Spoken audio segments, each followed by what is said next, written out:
Ooh, this is a serious one. You may want to just change the channel. Just go watch somebody else. Trust me, you don't want to hear this one. You don't want to hear this one. Artists are lying to you. There's a perception in the art community that you've got pro artists and you've got the rest of us. The pro artists are not like the rest of us. They're not learning. They're not beginners anymore. They've arrived. They've achieved it. We look at their art and think, wow, fantastic. Wow, that's so amazing. And I'm going to show you a myth. I'm going to break some myths about that divide for you to see that they are just like us in more ways than you thought. This artist, I think she's amazing. Amazing. Look at her storyboard. This artist by the name of Sarah Vittoria, I think I'm pronouncing that correctly, but she's a storyboard artist and an illustrator. You can check out her site at sarahvittoria.com. She's an amazing artist. And if you look down at some of her work, here we're going to click on this, and you can see how the drawings are fairly loose and just, sketchy. Alright, look how great these boards are. Right? But you wouldn't think that these take that long to make. Clicking through them, you wouldn't think. What did I click through? About 5, 6, 7, 10.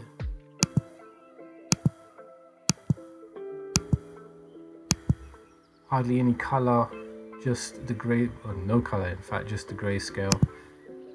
And back to the beginning again. But if I went on to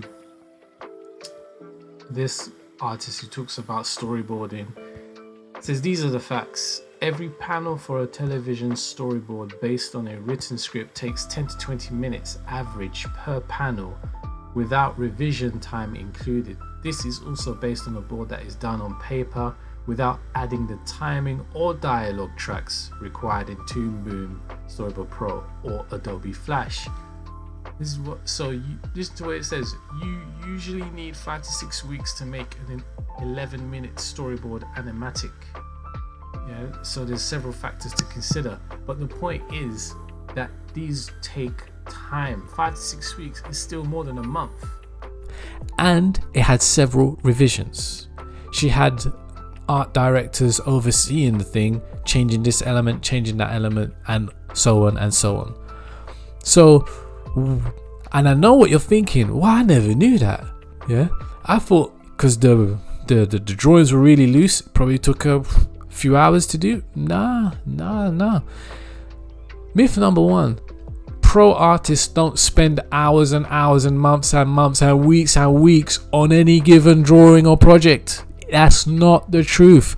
So you thinking you're gonna go in there and you're gonna just in 1 hour produce what they produced in weeks, that's not gonna work. Myth number 2: pro artists all draw really fantastic finished artwork all the time. They very rarely get anything wrong. I'm a pro artist, and if I show you my horrendous drawings, you would think, oh, you're not a pro, and that's probably why you don't see more pros putting up their bad art online, because why would they? Right? You have to eat off of this. You ain't good. It's like saying I'm a pro chef, and then you put up burnt chicken, on your say web page for your restaurant. You ain't doing that. You're gonna put up your best work. It's the same thing with pro artists. We just put up our best work. You ain't seeing our rubbish stuff. You ain't seeing the stuff we don't show anybody. And why would we, right? So that's another myth, and I apologize on behalf of pro artists that we don't do that. There's not that level of transparency, but just understand we can't do it because it just doesn't look good on us, and we need to eat by this, and so do you. So you need to learn this too. Do not put your bad art online. If you're just starting out, it doesn't really matter. Just put up what you put up. It's fine. You can use it just to say, oh, and use it as I've progressed from this all the way to this. Myth number 3, everything we draw is all in our heads. We have it just mapped out right there in the head, like, oh, I want to draw a dog. I can draw a dog perfectly from any angle, any breed, anything. I can draw all the cats, I can draw dinosaurs, I can draw horror, I can draw everything. Just because you saw me draw someone's face and it looks all great and stuff, you think, wow, you can draw anything. That doesn't mean I can draw cars. That doesn't mean I can draw airplanes. That doesn't mean anything at all. And vice versa, just because I drew a plane or a bird or something like that, doesn't mean I could draw people either. It doesn't mean I can even draw feet or toes. It doesn't mean that. You just assume that because you see one piece I did which was really good. And that's a perception that, again, sorry, but we're not going to tell you what we cannot do, because we make a living off of showing people what we can do, right? We don't have everything in our heads. We just use references. And what do I mean by that?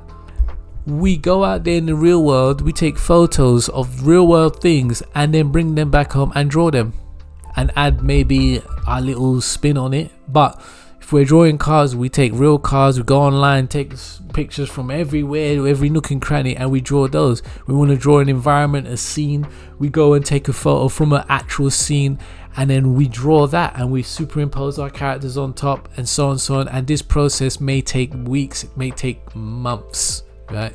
So don't think that this is unachievable. These are just the hard facts. So that's all for this video.